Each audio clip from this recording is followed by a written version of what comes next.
I look like John Sorrell in The Short Night of Glass Dolls. Welcome back, horror fans, cinephiles, and Jalo enthusiasts. This is Tanner Leeser, your host for The King and Jalo. Don't click off yet. My God. Okay, so, yeah, I think I look really Jalo right now.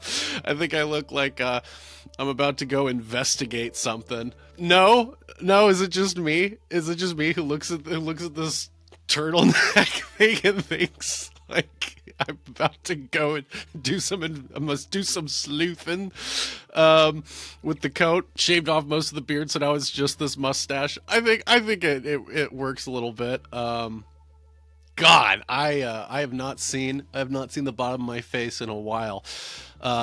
I'm gonna be hitting the gym way harder now. Oh my God, I look so bad. Anyways, yeah, so I decided to watch a couple movies, cut some more easy reviews. Reminder that these videos are intentionally made to be minimalist. A lot of people do shit like this on YouTube, and I'm not particularly a fan. I'm not a fan of it when that's the entire channel. You know, no video essays, no like heavily edited videos, just someone talking. I'm like, next. But hey, a lot of you seem to actually really like this, and I've only been doing this while I'm taking the break from doing the heavily scripted, edited videos, and I appreciate you guys for actually liking this. I didn't know how these would be received. But anyways, thank you.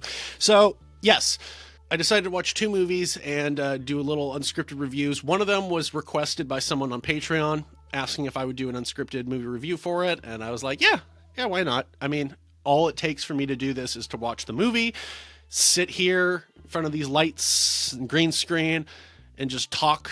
And the editing on this stuff, like I said, is fairly minimal. Sometimes I throw in video clips, sometimes I don't. I'm probably not going to throw in video clips for this one, but it is what it is. But anyways, so these are my thoughts on the first movie I watched, which was Body Count. My God, okay. I keep wanting to say Body Double, but different movie that I acquired recently. Haven't watched it yet, but Body Count, a 1986? It's a slasher by Ruggero Deodato. Make sure I know what the fuck I'm talking about. Body Count, 1986. Yeah, slasher by Ruggero Deodato. So, okay, I will make this short, sweet, and to the point. I would like to. This is another one of those caveats where I would like to rewatch this movie remastered, restored in HD with better sound, better video. The sound wasn't so bad, but it definitely looked like I was watching an old rip of this movie. I watched it off of YouTube, I think, yeah. And it was good. It was good. In terms of slashers go, it was fine. It was, I saw that there's a lot of people who really like this movie, who like, this is my favorite slasher. And I can see why people would say this is their favorite. What's most interesting about it to me is, and this is something that everybody apparently talks about the movie, is the music. The music is amazing. And when it comes to good music in a slasher, I think that it's like there's two ways to do it. It's either like Friday the 13th, where the music is so perfectly fitting that it's just it's this whole mood, it's this whole tone. And the music for Friday the 13th is very much like perfect music for that movie. However, it's not something that you would really listen to. You know, it's so perfect to the film itself that to take it away, you know, you're not going to go into a Halloween store shopping for a costume hearing the Friday the 13th music. It'd be really weird. It'd be really, really weird.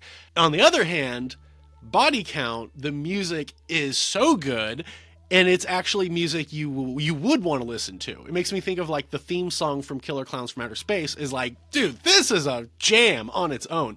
Claudio Simonetti, who is from Goblin, who did a lot of the music for Dario Argento's movies, did the music. It is really good. I probably won't be able to play any of it without getting, copyrighted, without getting in trouble. But if you haven't heard it, go ahead and look it up. It really does make the movie. For like the opening, it was just like, oh, dude, like, even if this movie is schlock, it's, you know that there's enough competent people making it that you know you're gonna have fun, whether it's kind of crap. And to be honest, the movie is kind of crap. And that doesn't mean it's a bad movie, but come on, it is a slasher movie. The acting and the writing were kind of that double feature of like, boy, this is not good, but it was fun. It was fun, and that's what mattered most. Okay, so I won't get too much into the spoilers. I'll give you like the essence of the movie, which is it is taking place at a summer camp, and there is some curse. So the land was built on an Indian burial ground, and there is, let me say that again. The camp is built on an Indian burial ground, which is a very American trope. It's about as American as you can get, is a, haunted house, haunted thing built on an Indian burial ground. And there is this ghost shaman thing that's going around killing people. They keep calling it a shaman, I think, which is, I mean, maybe that is how you say it, but I'm so used to hearing shaman. And that's what the, like, thing you see on the cover of the box is this thing going around killing people. And that's basically it. That's it as pure as can be. And so the movie, there's a few things I do want to talk about plot wise. The movie opens with, these people at the camp, and some people going off to fool around. This guy and this girl go off to fool around, and or actually no, they're hooking up like in a cabin or something. And then the girl goes off and she starts getting stalked, and she's getting chased, and she's like screaming for help. And they're doing that slasher thing where the boyfriend and then is walking out, like, let's say her name is Karen. He's just like, Karen, and then he'll come back to her. She's just like, screaming. And then it cuts back. Karen, what's going on? Come on, are you messing with me? And I hate that so much in a slasher, but at a point, it's kind of part of the admission ticket. You just accept that dumb shit is going to happen, and you're just going to be like, come on. But that happens. She gets killed. He finds the thing hiding under the log where she got killed. He gets killed. And then it's like, and then it's like 15 years later. I'm like, oh, I didn't realize we were doing a time jump here. Okay, that kind of caught me off guard.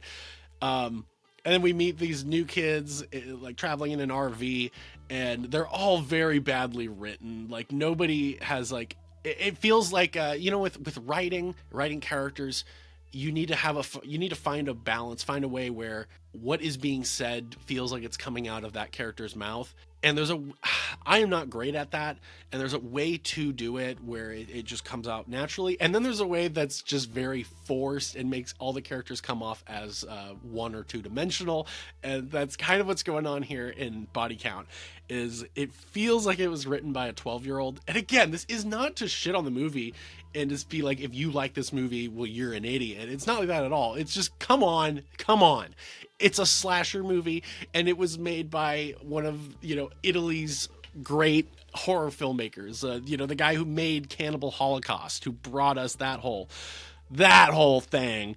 And it's not to say that the movie is terrible, but a lot of us in the horror community can accept that, no, a lot of the movies we like and love are schlock. But that's why we like and love them. Like, I say this with giallo films, is this genre is not for everybody. And let me get this out of the way. Body Count is not a giallo. Of course, because the filmmaker is Italian, there are a few little things that are kind of nods to it that are kind of adjacent a little bit. But the closest thing would probably be the music, because it's Claudio Simonetti.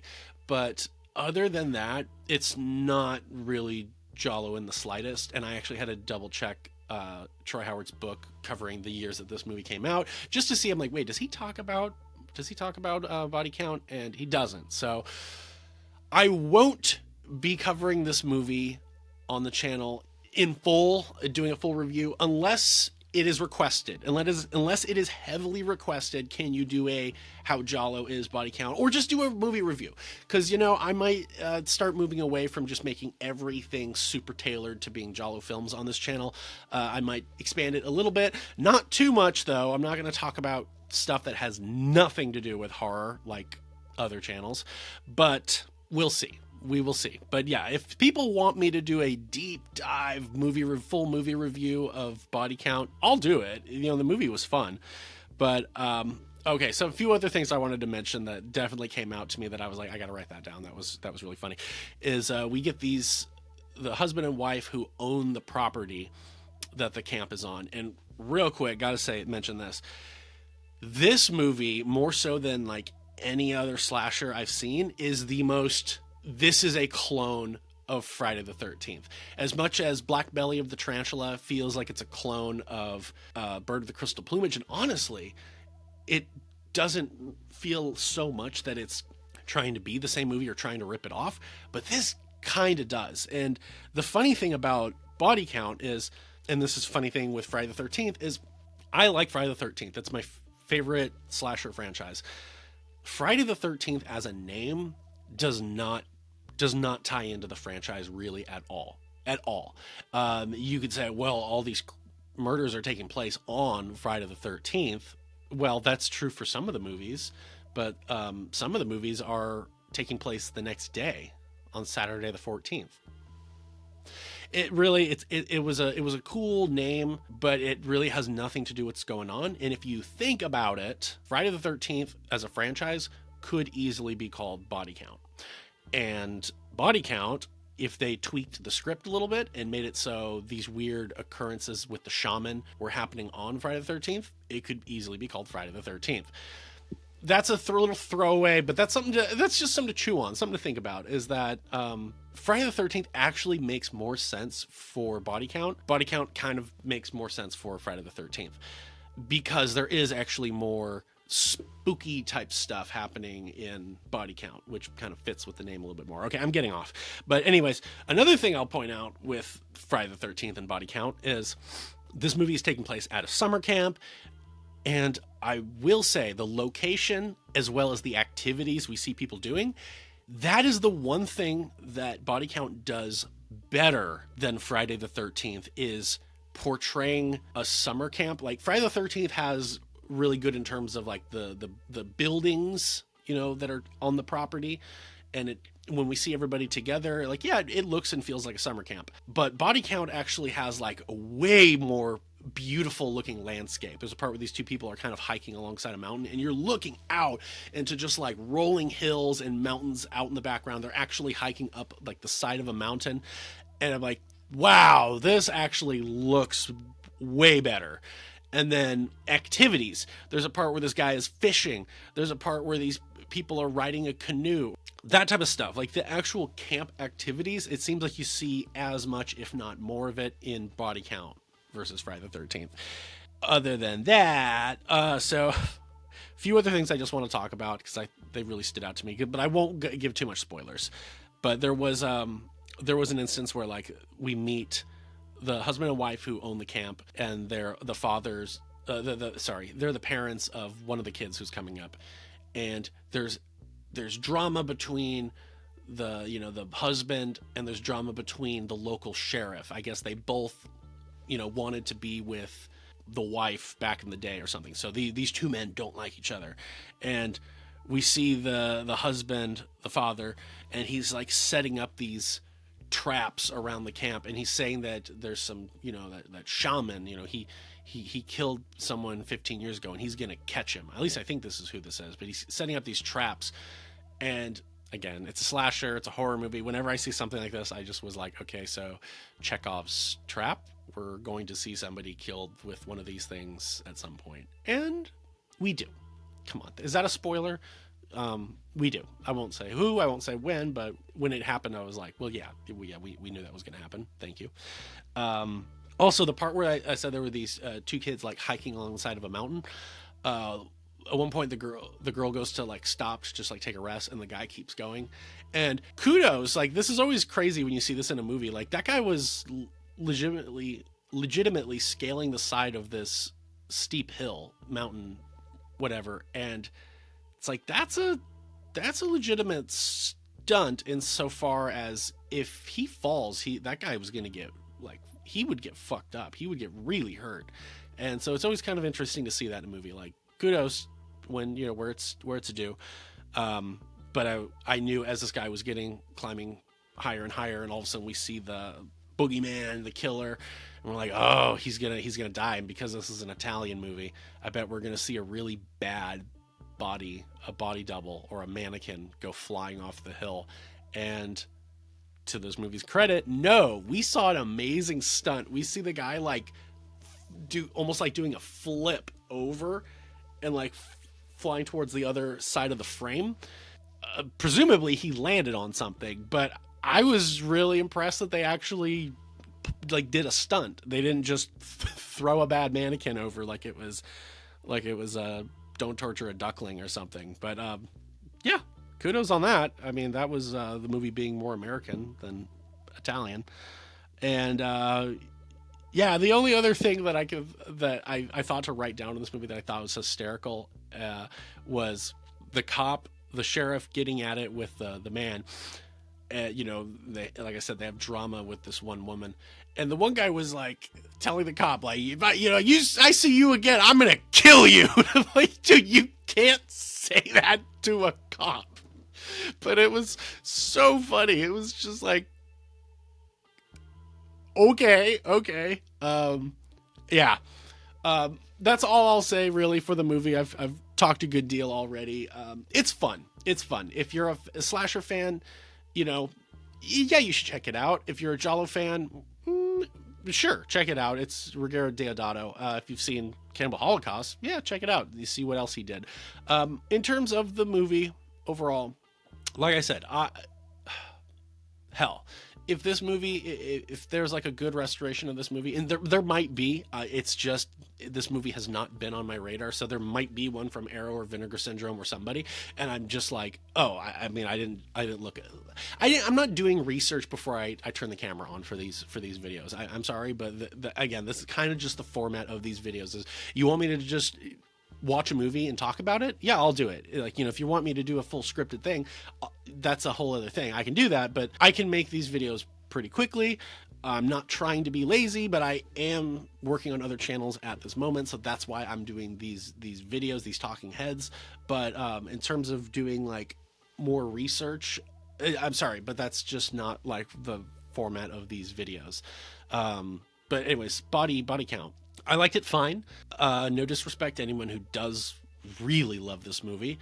I see why. There's good kills, there's good suspense. But yeah, in terms of slashers, I do feel like it is a more American genre, and I think that probably the slashers that I do like more are the ones that are, I don't know. You know what? Okay, this is something else I wanted to mention. Okay, so once again, let's be clear, this is not a Giallo, and Friday the 13th is not a Giallo, because a lot of people get really confused whenever I make comparisons, and they think I'm saying things that I'm explicitly not saying. Neither of those movies are Giallo films. However, Friday the 13th does kind of feel like a Giallo at times. I will say this, Friday the 13th, American movie, this trendsetter of slasher films, one of the most important slasher films, feels and behaves more like a Giallo than this Italian slasher. Arguably the cast or the crew definitely have more ties to Giallo, feels like a Giallo. Body count feels more like a stereotypical slasher than Friday the 13th does. Friday the 13th feels more like a stereotypical Giallo than Body count does. They're both slashers at the end of the day, don't mince words. But I just thought that was interesting, that the Italian film felt more like it was trying to be the American film, and the American film felt like it was taking more nods to being Giallo. How so? You can watch the video I have on how Giallo is Friday the 13th, but there's like, for one, the killer being hidden a lot, all the POVs of the killer, all that is way more Giallo. Not that slasher doesn't do that too, but body count, we see this weird thing going around, and that's just way more indicative of slashers. Like the killer in a slasher is this monster, whether it really is a monster or it's not, or it's somebody dressing up or whatever, that's still way more slasher. Anyways, that's all I've kind of got to say on Body Count. I don't want to give too much away in terms of the spoilers or whatnot. Just check it out. I saw it on YouTube. You can also watch it on Amazon Prime. And yeah, give me your thoughts on Body Count down below. Any questions or thoughts or curiosities or concerns? Yeah. What do you think? What are your thoughts on the movie? Have you seen Body Count? Have you heard about it? Is this the first time you're hearing about it? Whatever. Let me know. And I'll see you at the next one. I also watched Curtains, and so I will be cutting a review right after this for Curtains. Did I like Curtains more? You'll find out in that other video. But anyways, thank you for watching. Thank you for putting up with me with my new facial hair and this costume. God, I look like shit. But thank you.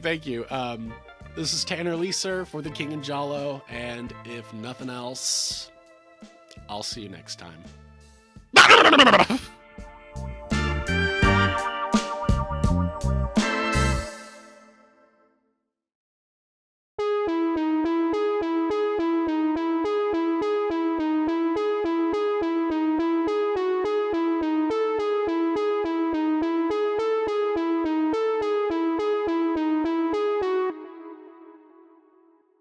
Campers. Well, what are they doing here? What do you care, Doc? We're in a democratic country. Yeah? Well, you know what I think about democracy, let alone campers. You don't back off, I'm gonna kill you.